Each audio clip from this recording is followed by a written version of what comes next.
Hello, everyone. My name is Daniel Pinilla, and I am the guitar professor here at the Lionel Hampton School of Music. And today we're going to talk about jazz analysis. This study is entitled The Adaptation of Saxophone-like Phrasing into the Improvisatory and Compositional Vocabulary of Jazz Guitar, an analysis of melodic design and articulation. So before we start, I want to talk about why did I decide to do this study? When I was younger, it was very common for me address the subject of style in the context of jazz music. And it was always difficult and it was always confusing when I received a comment from a teacher saying that certain element, certain device that I played was not quite in the style of jazz music or bebop music or whatever jazz subgenre we were playing. And I will always ask, so what should I do? And they will maybe suggest some ideas, but this concept of a style always has always been difficult to address in the classroom and also in the literature. So during my different years doing research as a grad student mainly, I always encountered that the majority of analysis in the context of jazz music was always associated to harmonic elements, right? Analyzing the harmonic structure of a piece, the functionality of a piece, or if a piece was more, let's say, in the atonal side of things or the modal side of things. But questioning about this element of style, I started to notice that there are a lot of elements that are part of this jazz vocabulary, that this style that have not been necessarily covered by the literature. So in the analysis that I'm going to present you, there are just very few elements of harmonic discussions. And we address with other elements that I consider are important in the context of jazz music. So the first thing that I like to ask is, why do we do jazz analysis? So that's a question that I often ask my students and I ask myself. So I want you to reflect a little bit about that, and I'm going to give you what I consider is a good response about why do we do jazz analysis. So the first reason is because we want to be able to argue about what is heard, something that is there in the music, and we want to be able to express what we hear. And this is very important because many times that I've been with the students discussing elements that are in the music, a student may ask, I don't think this artist was thinking on those terms. And that's absolutely valid. We are not pretending to describe what is the artist thinking at the moment they created this piece or this solo improvisation or anything like that. We might get there because the nature of the research that we are doing, but that's not the purpose of jazz analysis. The purpose of jazz analysis is to argue about something that we can hear in the music. And that's what I'm doing here. I'm going to go through very specific aspects of this study very quickly for you guys to have an idea. So this study investigates how different guitarists introduce saxophone-like phrasing into the improvisatory and compositional vocabulary of jazz guitar through their collaborations with saxophonists. This research presents a comparative analysis of phrasing, articulation, and melodic design in solo improvisations. The mixed approach to this study includes analysis of motifs, voice leading, articulation, length of phrases, melodic contour, and the execution of bebop vocabulary on the guitar. The findings are based on original transcriptions from significant recordings by guitar-saxophone pairs. These highlight the similarities between and adaptations of musical devices from saxophone players into the jazz guitar styles of Jimmy Rainey, Jim Hall, and John Scofield. So there are two main arguments that enhance this study. The first one is that the evolution of modern jazz guitar playing is directly connected to the adaptation of saxophone-like phrasing at an improvisatory and compositional level. And the second one is that the concept of style in jazz flows between different instrument lineages. Understanding this provides a more complex and accurate concept of the development of style in jazz. And this second part takes us back to that first question that I had in my early years as a jazz music student. So before we continue, I want to make a very quick observation or survey of the history of jazz guitar. In the early 1900s, jazz music was, of course, mainly acoustic, and the guitar didn't play the leading role that it plays nowadays. Originally speaking, the guitar was mainly a rhythmic section instrument, supporting the quarter notes that were emphasized by the bass player and the bass drums, right? So the guitar player will play just quarter notes with nice voice leading and chord shapes, but the guitar player during that time will not take solos. And during the early 1900s, let's say up to the 1920s, it was common for a guitar player to double with on banjo, because the sonic possibilities of that instrument, it is a louder instrument that would allow the guitar players to be heard in the context of larger jazz bands. But it was later, until the 1930s, around 1937, that different musicians started to experiment with pickups, with microphones for the guitars. And then the guitar had the possibility of taking a more leading role in the context of the jazz band.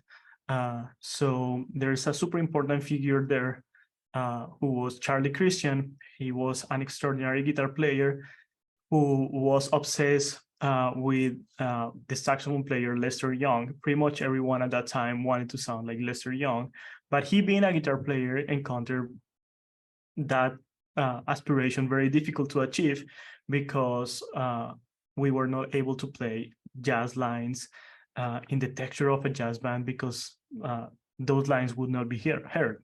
So with the pickups, which he get to know through Eddie Durham, who was a trombone player in the Count Basie Orchestra, and also a guitar, not aficionado, because he actually also recorded as a guitar player, but let's say his main instrument was the trombone. He presented these pickups to Charlie Christian, and Charlie Christian started playing with those, and he became one of the greatest improvisers in the context of jazz guitar. And he played with the Benny Goodman Orchestra. You can hear a lot of tracks out there playing jazz music. I'd recommend you to check out the piece Swing to Bop, which means a lot in the context of this transition that I'm talking about, the guitar coming from just being a mere accompanying instrument and becoming a more leading voice in the jazz band. Okay, so the albums that I analyzed for this project were the album Jimmy Rainey Plays, which is nowadays in the different platforms as early Stan. So the figure of Stan Getz is played there more like or is presented there more like the leading figure in this configuration. That's a recording from 1953. Another album is the Jimmy Giuffre 3, which features the guitar player Jim Hall, and the album What We Do, which is a collaboration between John Scofield and Joe Lovano. So now let's talk about the term saxophone-like phrasing, which I used a lot during this study. So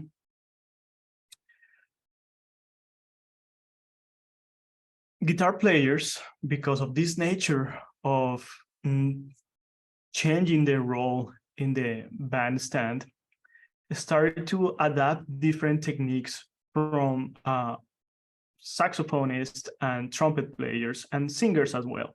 I like to say that jazz music is not necessarily vernacular for the guitar. When we think about guitar music, we normally think maybe classical music.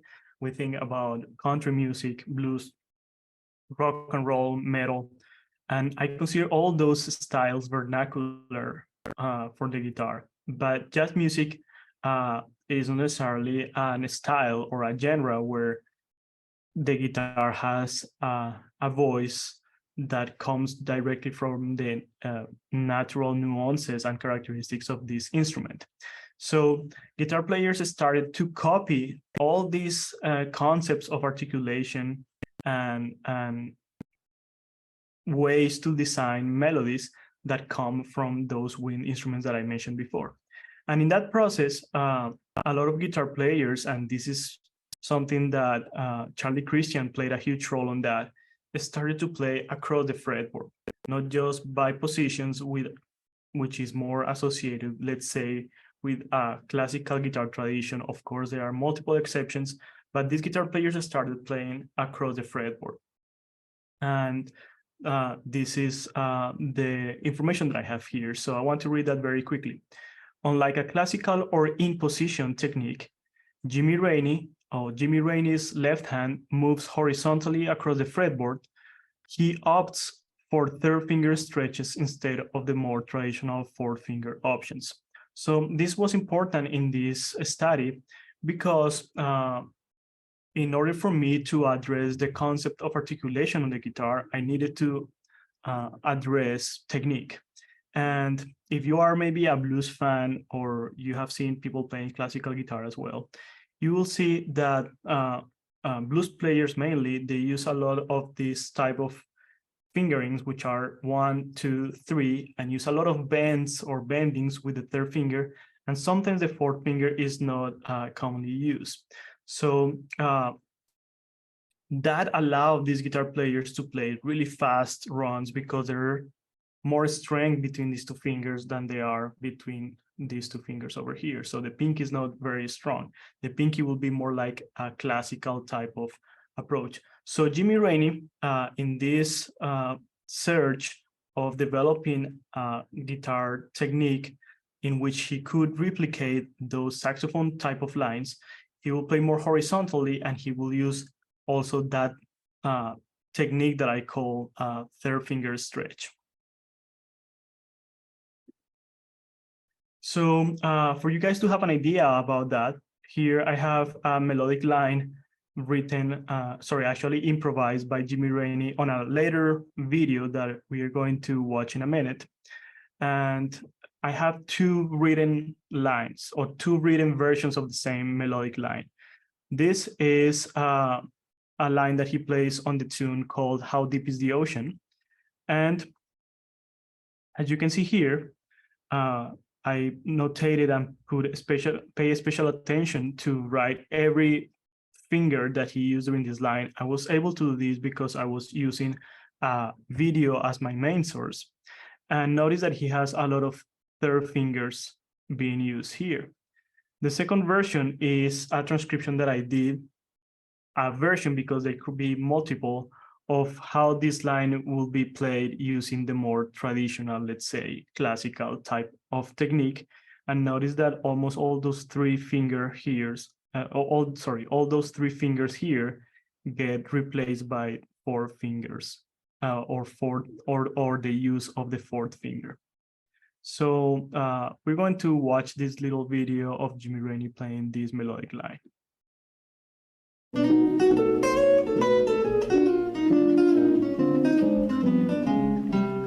Okay, one more time. So pay attention how his hand goes across the fretboard.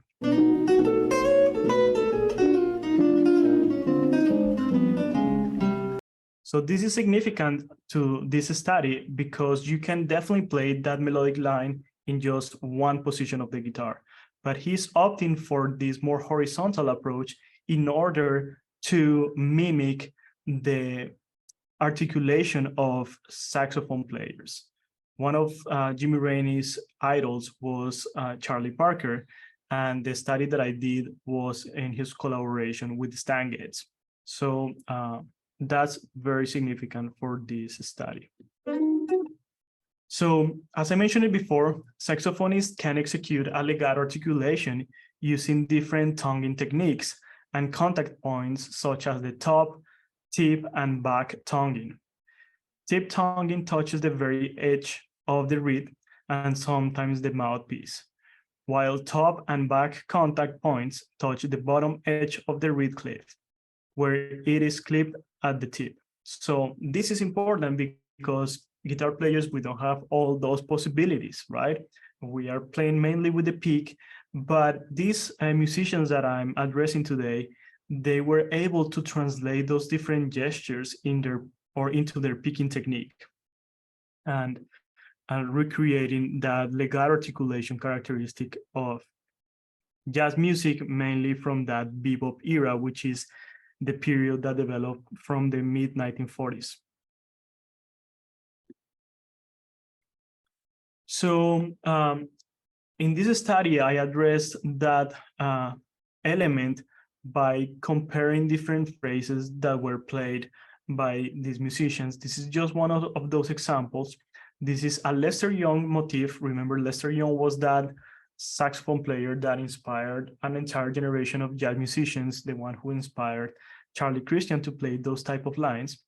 And this is a transcription of two different recordings, but they are played by Stan Getz and Jimmy Rainey, and I put those in almost this score setting. And that's a technique that I use a lot when I'm doing comparative analysis. Remember that one of the foundations of this study is comparing these musicians involved in these collaborations. So this is Lester Young lick, right? A very common phrase played by Lester Young that Stan Getz played in one of his recordings and Jimmy Rainey as well. And I want to demonstrate how similar in terms of articulation these two phrases are, and also the little variations. So if we are comparing these two phrases very quickly, Jimmy Rainey plays a little kind of interpolation here, right? Because this is the same motif. Sorry, Stan Getz plays that type of interpolation here. And the ending portion of the phrase is very different in the context of Jimmy Rainey. But the most important thing here is the articulation. Notice how they two accent here the end of one and the end of three, and also the little slur here to articulate the note that goes from the end of two to the downbeat of the third beat. So we're going to listen to those phrases very quickly. This is the first one. This is Stan Getz's one.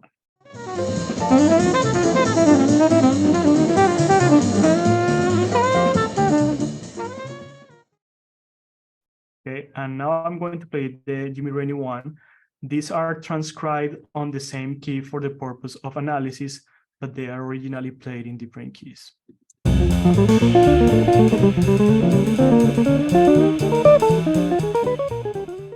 So for me to do this comparative analysis, of course, I did a lot of transcription, and I used different softwares to slow down the music and really pay attention note by note what was happening in terms of articulation.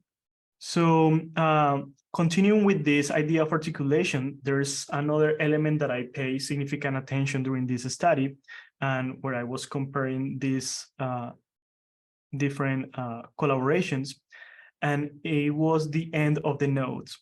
It called my attention that the way a note is released at the end of the phrase plays a very important role on the overall articulation of a phrase. So I wanted to investigate how those devices were used by these different players. So this is just one example of that.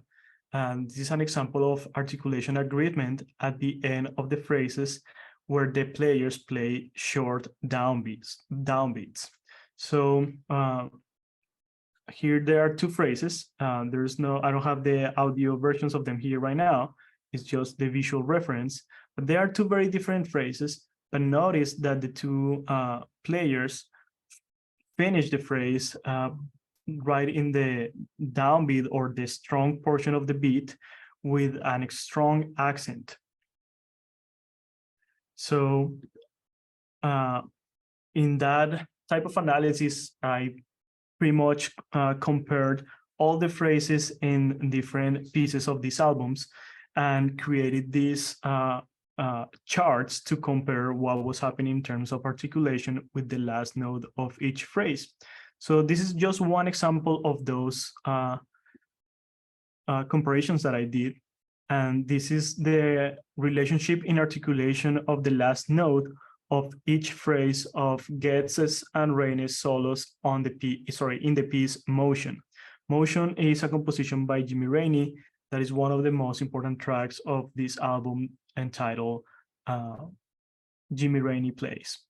So as you can see here, both players use long upbeats about as commonly as short downbeats. The least common device used by both players is finishing phrases with a short articulation in the upbeats. Overall, Goetz and Rainey primarily use downbeat type endings in these solos. And this is just very specific about Motion. I'm not saying that this is how phrases should be ended in order to sound stylistically, but I wanted to use this data to understand how those devices were similar or very different in the playing of these two musicians. And remember that one of the main arguments of this study is how saxophone type of articulation influenced the evolution on jazz guitar because of these collaborative recordings. So this is just one example of the charts that I did with every tune and every solo on this album. So another element that I addressed in this study of style, which is what it is at the end, was addressing range. So jazz guitar players had developed different fingerings techniques in order to create melodies whose range resembled the phrases from saxophone players and bebop vocabulary. So this is significant to our to our study because of the same reason that I presented at the beginning. I've never heard or I never had a teacher that addressed that concept of range of the phrases in my lessons or my overall studies. And I barely seen this being discussed in the literature. So I was curious about that because me being a jazz guitar player who also have experience playing other styles like blues, pop, classical music, I consider this is a very important element. Sometimes I had students in the past that they not necessarily have the more advanced harmonic knowledge or they need to investigate more how to align harmonies during their lines, but there was always something there that I was like, this student actually sounds really good.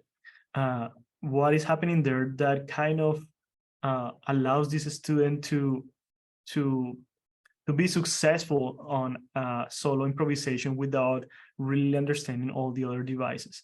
And two main things, or maybe three things I have noticed that are important there. They have great time feel and great rhythmic sensibility, nice tone and articulation, and the contour of their phrases is similar to the contour of the phrases of jazz musicians. So it sounds stylistically or stylistically appropriate what they played. So I wanted to do that type of analysis, and I also did this study with all the different solos on this album. And this is just one example of one of the charts also from the same piece entitled Motion. So as you can see here, both players share a similar use of range in their phrases. For example, they have 4 phrases that have a range of an octave. They have 2 phrases whose range is a ninth. 2 phrases with a diminished fifth range, etc. Right? So this was another important aspect of this study, which I addressed extensively through the different recordings and the different tracks of each of those 3 recordings that I mentioned before.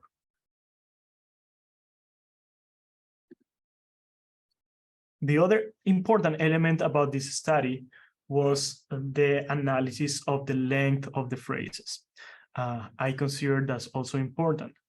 So jazz guitarists use a saxophone-like phrasing when playing phrases in which length is determined by breathing.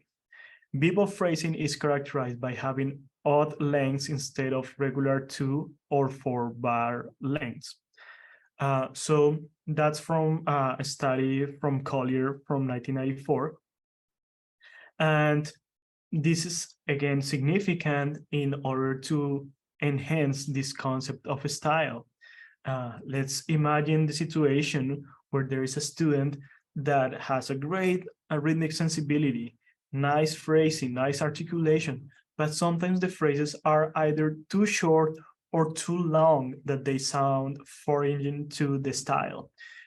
Try to imagine the difference between a phrase played by a metal shredder guitar player and by a saxophone player, right? Or a trumpet player. These musicians need to breathe to go from one phrase to the other. Guitar players, we don't need to do that. So if there's not this notion of breathing between the phrases, those phrases might sound a little bit out of the style. So I consider this another important element to be addressed to understand style in jazz, and also things that can be used as an educator in the classroom. So here's another chart. This is another example of how I did address the study of these devices in this context length. So this figure presents Goetz's and Rainey's phrase lengths on the tune Signal. This is also from that same album. So as you can see here, they play a significant number of phrases with lengths of 6 and 7 beats. Further, they play the same number of phrases of 3, 10, and 15.5 beats long. Goetz's longest phrase is of 16.5 beats, and Rainey's is of 21 beats. So notice that there's still a little difference here between the longest phrase played by Rainey and the longest phrase played by Stan Getz, because this first one over here, or because Getz needs to breathe, but Rainey, he not necessarily has to do that, right? But still, there are similarities, as you can see here.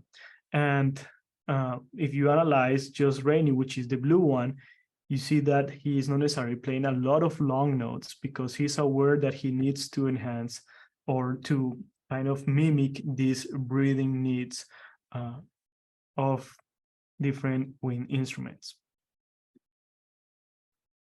Another portion of this study that is significant to understand style is, of course, the motivic design. So I address this motivic design from 3 perspectives. The first one is within each solo. The second one is across different solos on the album. And the third one was between both players. So here's a little example of melodic design and different variations that these musicians used on the same piece. So and the same piece and the same solo. So the same musician. This is from the other recording. This is from the album by John Scofield and Joe Loano. And here's just basic variation. This is the whole phrase from here to here. And I consider that that phrase has sections, the first part of the motif and the second, or two motifs, sorry. So the first one and the second one, that they create this whole phrase. And here's a little variation of the first motif. And this variation of the second motif is a little bit more obscure, but you can see this is an inversion, right? This is an inversion of this one. And it's also, we can say that there's some kind of retrograde here as well. But of course, because there is rhythmic variation, is not super clear. But notice that is the same ending phrase, an octave difference here. So of course, in this study, I addressed more and elaborated more about this specific variation here. But my main point here was to demonstrate that jazz musicians play cohesive ideas, that they are able to elaborate and to create variations in the spot during their improvised solos. So this is basically an more than 8-bar phrase where John Scofield develops this idea. So here's another example of how I addressed motivic design, and this is an example of motivic development between players. So this is from the same recording, again, going back to the piece Motion, and I compared melodic phrases that these two musicians play in their respective solos on this piece. So this is maybe an obscure version to see just here, but what I'm arguing here is that both players are playing what we know as a compound melody, which is a melody that you can see is formed by different voices or different layers, right? So if I take Stan Getz's phrase, you can see that there is a melodic line here going on top on an upper voice, right? E, F sharp, G, G sharp, G sharp again, and then A, kind of pa da da da da da, right? Or pa da da da da da. And then there's a lower voice that is almost working like a pedal note to that, right? And then in the context of Jimmy Rainey, you can almost encounter at least three different voices. So we have kind of a soprano here, we have alto line here, we have a tenor, and we have a bass line. The bass line is the one that has more motion, but my main idea here was to argue about how influential this type of lines played commonly by saxophone players, especially Stan Getz, also influenced the playing of guitar players in this specific example, Jimmy Rainey. So we're going to listen to the first example, and then we're going to listen to the second one.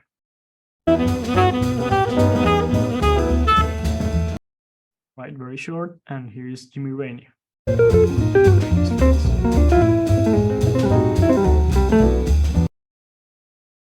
Right, that one started a little bit late, so wait for you to hear that descending line.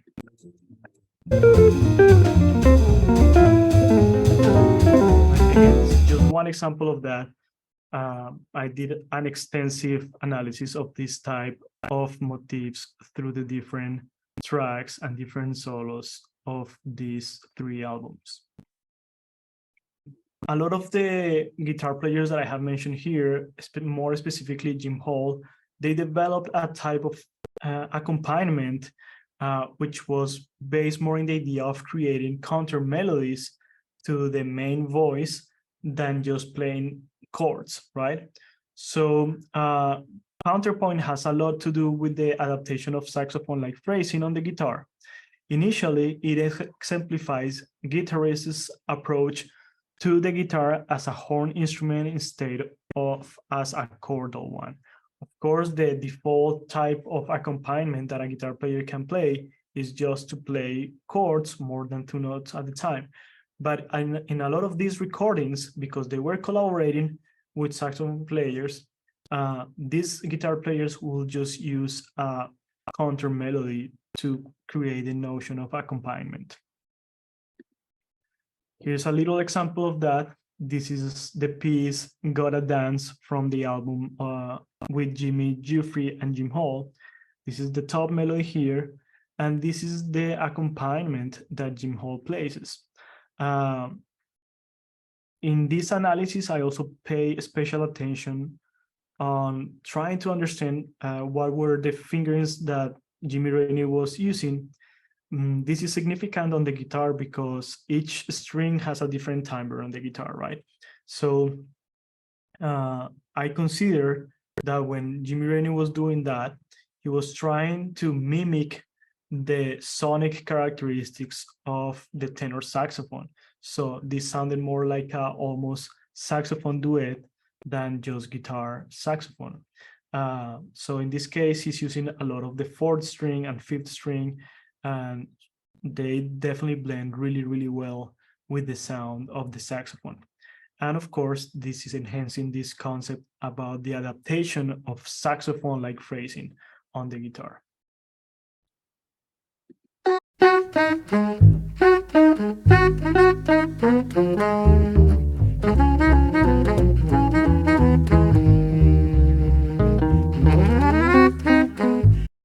Okay, I'm going to play one more time.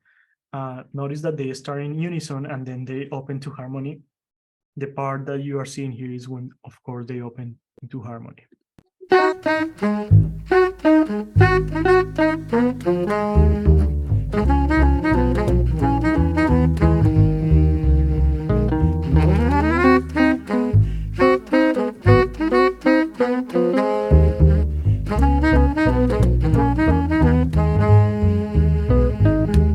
Okay. So that was another very important aspect of this study. Okay, so contour and melodic design. The study of saxophone-like phrasing also studies the contour and type of melodic ideas that transfer from tenor saxophone to the guitar. The general categories are ascending, descending, and undulating movement. This is a concept that I borrowed from Bruno Nettel, where he was studying different music cultures, and he kind of developed these categories for the contour of a melody. So I use that to also make a contrast between the different phrases on each solo of this album. So this table presents the type of melodic contour on this specific piece, which is called Gotta Dance. So one can argue that this improviser's approach to motivic improvisation relies on modifying the melodic contour of the original motifs. So that's also important in the context of jazz music, because that's another element for variation and for motivic development, not only adding or subtracting notes, but changing from the perspective of creating variation in terms of contour. So this is just an example of that. So for example, here we have Jimmy Giuffre's first motif. The first time it is presented is just ascending. The first variation of that motif is descending. So almost like an inversion. And then the multiple variations of that motif change in terms of contour. Then it goes undulating, descending, and descending. The undulating one is when a phrase starts from a certain pitch, ascends or descends, and comes back to the same pitch or almost the same pitch where it started. So here's a list of the different variation possibilities that these musicians experimented with during their solos. Now we're going to talk about the conclusions. Articulation. In addition to the legato phrasing that is achieved on the guitar by using different techniques such as hammer-ons and pull-offs, third finger stretches, and sweep picking, this study reveals that the release of the notes plays a vital role in the adaptation of saxophone-like phrasing on the guitar. The balance between short downbeat, long downbeat, short upbeat, and long upbeat plays an essential role in jazz articulation and saxophone-like phrasing. The data presented in this study demonstrates that a long downbeat articulation is the most common device used by these musicians analyzed. Length. The data here exposes that the saxophonist and guitarist involved in this study use a similar number of phrases with a similar length during a given period of or number of choruses. One can argue that the execution of dialectic phrases determines the number of phrases in a stylistic solo. Range. The data presented here suggests that the saxophonist and guitarist involved in this study use a similar number of phrases with a similar range during a given time period or number of choruses. One can argue that jazz guitar players developed different techniques to execute phrases with more extensive range by mimicking the range of phrases played by saxophonists. Counterpoint. Jazz guitarists mimic the horn section playing when abandoning the default chordal accompaniment role of the instrument. Their use of counter melodies enhanced by exceptional blending, the detailed attention to resemble the sonic characteristics and timbre of the saxophone also contributed to developing the leading voice of the guitar in jazz. Contour. The data presented here shows that motivic development is associated with the variation of the contour of the melodic ideas. Also, the analysis of the contour of jazz motifs presented in this study may work as a different approach to the teaching of the melodic construction of dialect phrases in jazz. This study seeks to be an example of research and analysis in jazz that the literature has missed. It investigates other elements of jazz style in order to provide a resource that would benefit musicians, teachers, and students, satisfying their curiosity to delve into the understanding and assimilation of jazz music. I also wanted to say that this study is not just an example on how to analyze jazz music. I consider that the different elements of this analysis can be applied to different genres and different styles. But I just wanted to provide you with an example of how to cover different elements that have been neglected or that they are not as important or as covered in the jazz literature, and that there is a lot of material to cover when you are analyzing a piece if you focus your attention from a different perspective. Thank you so much for your time, and I hope you enjoyed this presentation.